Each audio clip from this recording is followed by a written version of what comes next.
Hello students and welcome back to my YouTube channel Excellence Academy Zone.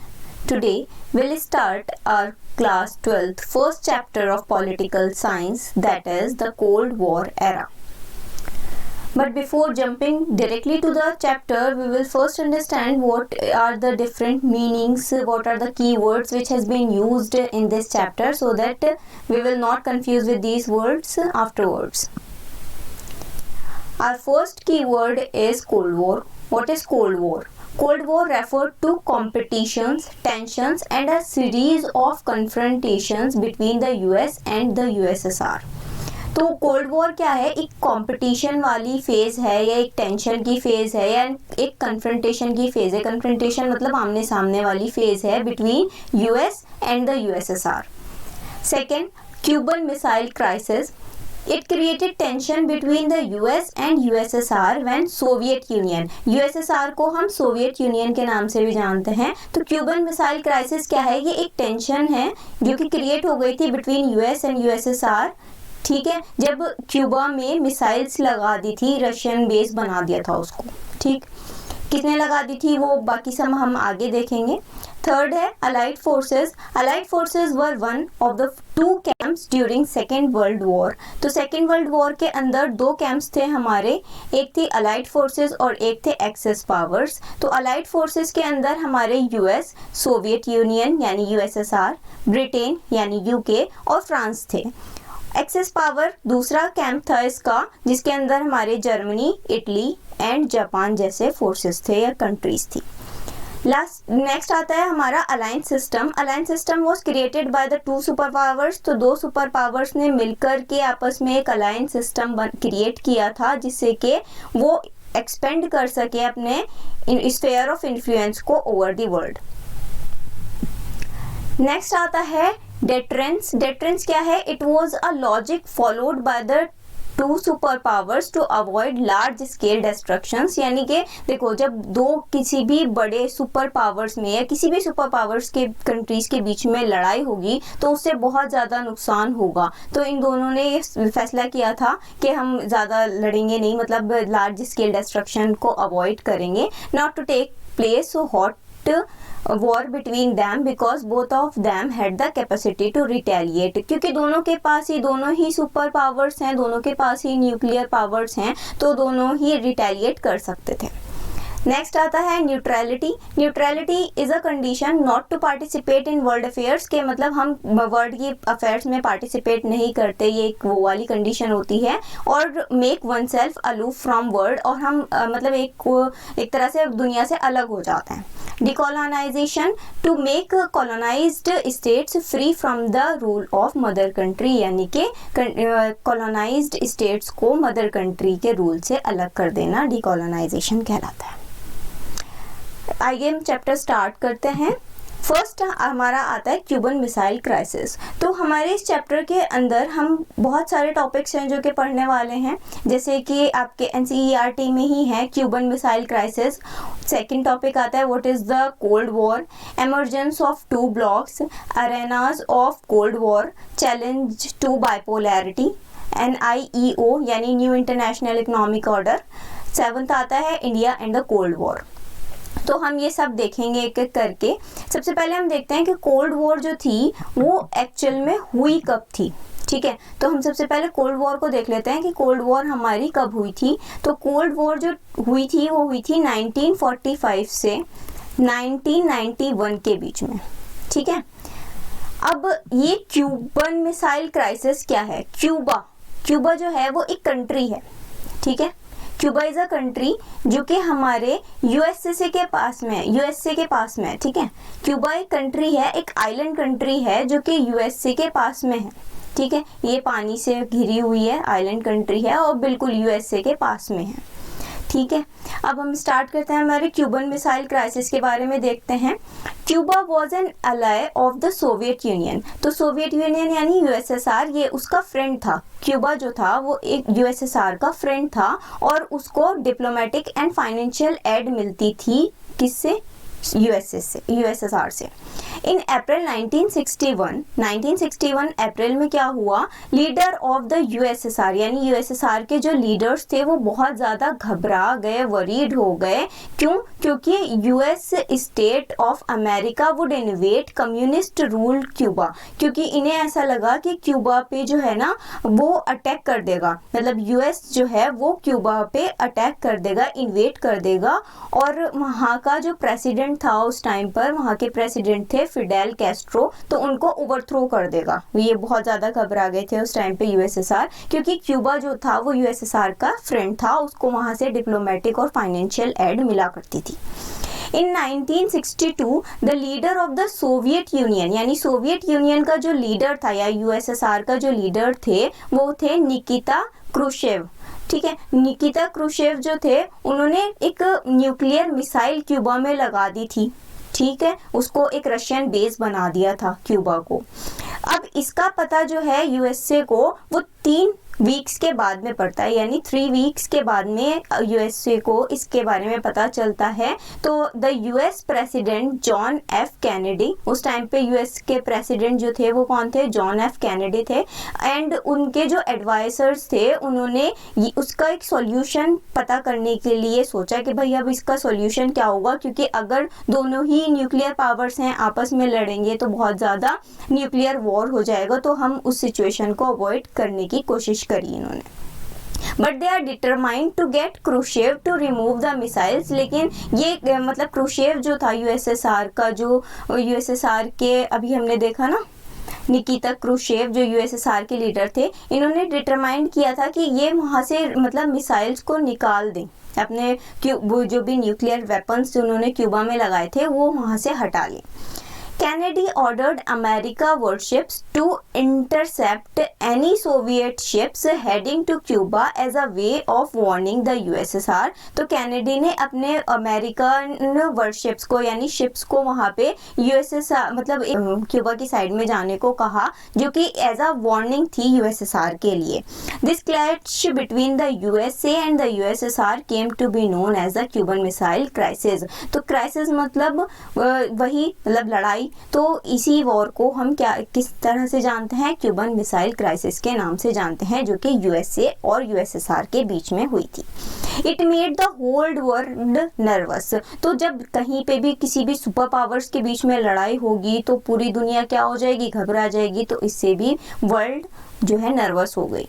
The Cuban missile crisis was a high point which came to be known as the Cold War। Cuban missile crisis जो थी वो बहुत high point पे थी और इसी को हम कोल्ड वॉर के नाम से जानते हैं। It refers to the competition, the tension and a series of confrontation between the US and the USSR और सोवियत यूनियन। तो इसी को हम एक कंपटीशन या टेंशन या सीरीज ऑफ कन्फ्रंटेशन कह सकते हैं between US and the USSR.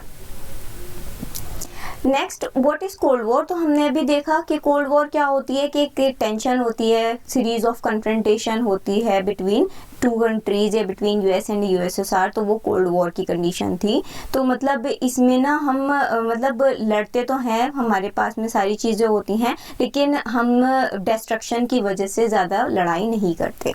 The cold war was the war of ideologies. तो कोल्ड वॉर जो थी वो सिर्फ आइडियोलॉजीज की ही लड़ाई थी। आइडियोलॉजीज क्या होते हैं, आइडियाज़ की लड़ाई के, मतलब अगर सपोज आपका कोई फ्रेंड है या कोई बंदा है, तो मतलब आपके फ्रेंड कौन बनता है, जिससे आपकी आइडियाज़ मैच होते हैं, आप उसी को अपना फ्रेंड बनाते हो। तो इसी तरह से जो यूएस और यूएसएसआर थे, ठीक है, इन दोनों के जो आइडियाज़ थे उन दोनों की क्लैशेस हुआ करते थे, मतलब उनके आइडियाज़ आपस में मैच नहीं करते थे।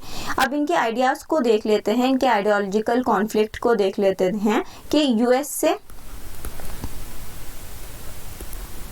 और यूएसएसआर।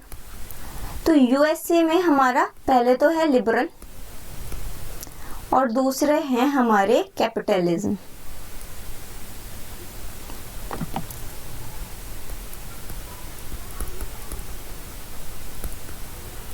लिबरल मतलब डेमोक्रेसी, जैसे हमारी कंट्री है इंडिया, डेमोक्रेसी। और कैपिटलिज्म मतलब यानी जो भी हमारे प्राइवेट इंडिविजुअल्स हैं वही रिसोर्सेज को ओन करेंगे, स्टेट यानी आपका कंट्री जो है उसका कोई भी रोल नहीं होगा मतलब आपके रिसोर्सेज ओन करने में। यूएसएसआर के जो थे इनके भी दो आइडियोलॉजीज थी, एक तो सोशलिज्म और दूसरी इनकी आती है कम्युनिज्म। हमने भी देखा इसमें जो है प्राइवेट ओनरशिप है रिसोर्सेज की। सोशलिज्म में हमारे स्टेट के पास ज़्यादा है, यानी जो भी रिसोर्सेज ओन करेगा वो स्टेट करेगा या कंट्री करेगी, मतलब स्टेट का मतलब ही कंट्री है, तो कंट्री जो है वो रिसोर्सेज ओन करेंगी, प्राइवेट इंडिविजुअल्स के पास में कोई रिसोर्सेज नहीं होंगी। और कम्युनिज्म में भी यही बात है, ठीक है, कि आपके जितने भी community as a whole owns the resources, ठीक है, वही रिसोर्सेज को ओन करेंगे, private individuals do not own the resources. अब देखते हैं हम आगे। The US followed the ideology of liberal democracy and capitalism. तो अभी हमने देखा लिबरल डेमोक्रेसी और कैपिटलिज्म की आइडियोलॉजी को फॉलो करते थे यूएस वाले, while the USSR back the ideology of socialism and communism. तो इन्होंने सोशलिज्म और कम्युनिज्म की आइडियोलॉजी को ये फॉलो करते थे यूएसएसआर वाले। द सेकेंड वर्ल्ड वॉर कब हुई थी? 1939 टू 1945। तो ये एक तरह से खत्म होने की कगार पे थी, मतलब एक तरह से खत्म होने वाली थी, came to an end with the defeat of the axis power led by Germany, Italy and Japan. Germany, Italy और जापान को जब इन्होंने हरा दिया था ना, अलाइड फोर्सेस ने मिलकर एक्सेस पावर को हरा दिया था, तो मतलब एक तरह से सेकेंड वर्ल्ड वॉर जो थी वो खत्म होने वाली थी। पहले देखो, आप देख रहे हो कि यूएस और सोवियत यूनियन यानी यूएसएसआर फ्रेंड्स थे, आपस में एक साथ थे, एक ही अलाइड फोर्सेस के पार्ट थे ये भी। फिर आती है it mark the beginning of cold war. इसी से आपकी कोल्ड वॉर की शुरुआत हुई। The second world war ended when the United states dropped 2 atomic bombs on the Japanese cities of Hiroshima and Nagasaki. तो जब यूनाइटेड स्टेट्स ने यानी यूएसए ने हिरोशिमा और नागासाकी के ऊपर एटॉमिक बॉम्ब वाला अटैक किया था ना, मतलब बॉम्बार्डेड कर दिया था ऑन अगस्त 1945, तो ये तो बहुत मतलब फेमस वो है हिरोशिमा और नागासाकी वाला, तो सभी को पता होगा। तो ये यूएसए ने ड्रॉप किया था एटॉमिक बॉम्ब्स वहां पर, तो इसी की वजह से जापान ने जो है वो सरेंडर कर दिया था। That decision of the US was both criticized and supported। तो यूएस का जो डिसीजन था बॉम्बार्ड करने वाला हिरोशिमा और नागासाकी के ऊपर, तो वो डिसीजन जो है वो क्रिटिसाइज भी किया गया, मतलब लोगों को अच्छा भी नहीं लगा और बहुत से ऐसे लोग थे जिनको ये सही भी लगा था। But the consequence of the end of the second world war, लेकिन जो सेकेंड वर्ल्ड वॉर जो एंड हुई थी उसके जो कॉन्सिक्वेंसेस थे, तो इसी से क्या हुआ, नए पावर्स बने थे ऑन द ग्लोबल स्टेज। इसने ही नए पावर्स को एक तरह से राइज किया था ग्लोबल स्टेज के ऊपर।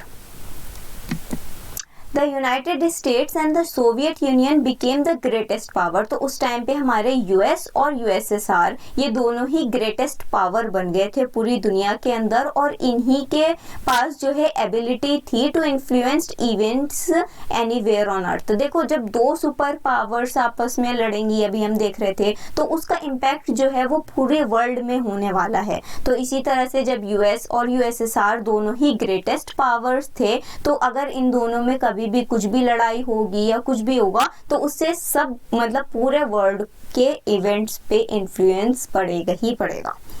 But the cold war in spite of being an intense form of rivalry, तो मतलब कोल्ड वॉर बहुत खतरनाक वॉर होने वाली थी, ठीक है, ये मतलब बहुत ज़्यादा दंगे और बहुत ज़्यादा लड़ाई होने वाली थी, लेकिन इसके बजाय क्या हुआ, इन दोनों में कोल्ड की जगह पे नॉट हॉट। तो मतलब हॉट वॉर कौन सी होती है, फुल फ्लैश्ड वॉर, जहाँ पे आप हथियारों से लड़ते हो, आप अपने पावर्स का इस्तेमाल करते हो, न्यूक्लियर पावर्स का, मतलब सब तरह से आप लड़ाई करते हो। लेकिन कोल्ड वॉर जो है वो आपके सिर्फ आइडियोलॉजीज की लड़ाई हो सकती है, आपकी बातों की लड़ाई, कन्फ्रंटेशन की लड़ाई, तो ये सब थी।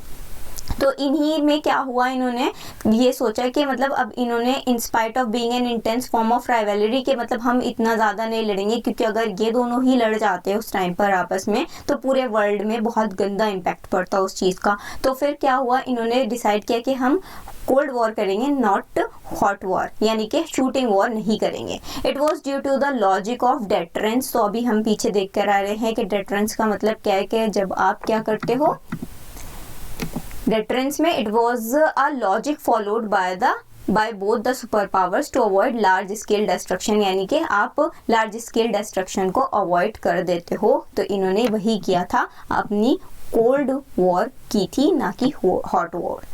The logic of deterrence means when both sides have the capacity to respond. देखो दोनों ही सुपर पावर्स हैं, यूएस के पास भी न्यूक्लियर पावर्स हैं और यूएसएसआर के पास में भी हैं, दोनों ही लड़ सकते हैं, दोनों के पास भी पावर्स मतलब इक्वली पावर्स हैं, ठीक है। लेकिन फिर भी ये दोनों आपस में अटैक नहीं करते, जस्ट बिकॉज लार्ज या मैसिव डिस्ट्रक्शन हो जाएगा, ठीक है। तो इसी वजह से इनमें से किसी ने भी इनिशिएट नहीं किया था वॉर में। The two superpowers and their allies were expected to behave as rational। तो दोनों ही सुपर पावर्स ने उस टाइम पर रेशनल बिहेव किया था एंड रिस्पॉन्सिबल एक्टर बने थे। मतलब कि दोनों ने ही इनिशिएट नहीं किया, ना तो यूएसए ने इनिशिएट किया, ना यूएसएसआर ने इनिशिएट किया वॉर के लिए, हॉट वॉर के लिए, यानी शूटिंग वॉर के लिए।